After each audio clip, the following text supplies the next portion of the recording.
Alright, so I bought here. We'll see what's gonna happen. My fill is a bit okay.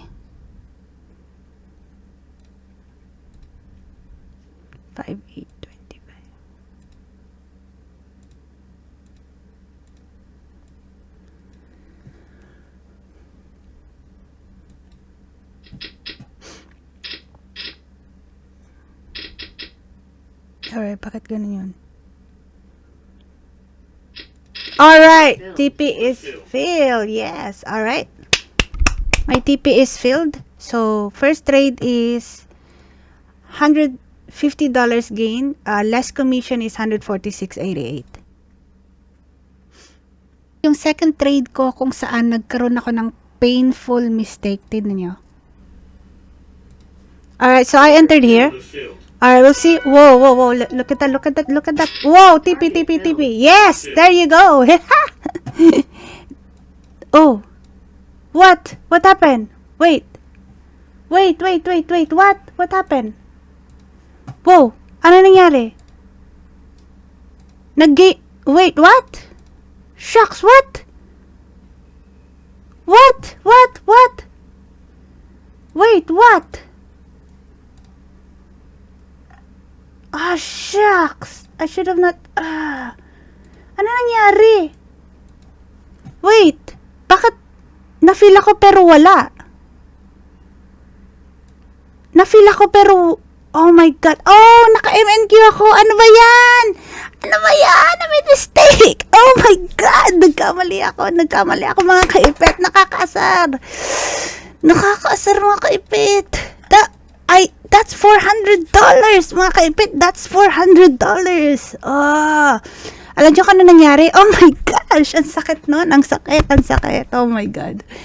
First time ever na nangyari. Alam nyo kung ano nangyari? Kasi pinakita ko sa inyo tong MNQ. I'm supposed to trade NQ mga kaipit. I'm supposed to trade NQ. Ang sakit, ang sakit talaga nun mga kaipit. Ang sakit. So, ang nagain ko lang doon is $30. Supposed to be, nagain ako ng $400. Oh my gosh. Seryoso, ano nangyari doon? Oh my God.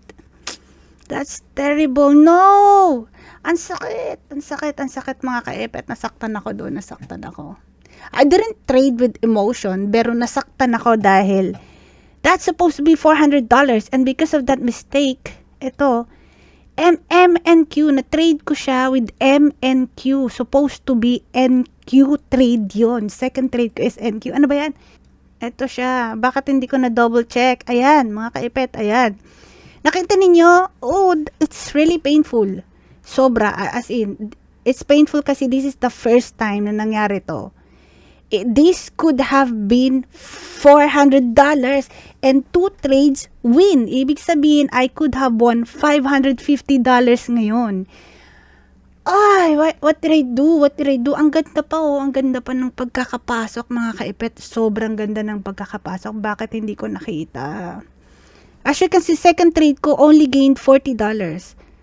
My first trade is kasi one contract lang siya because this one contract is supposed to be for NQ only. And this one contract will give me $400.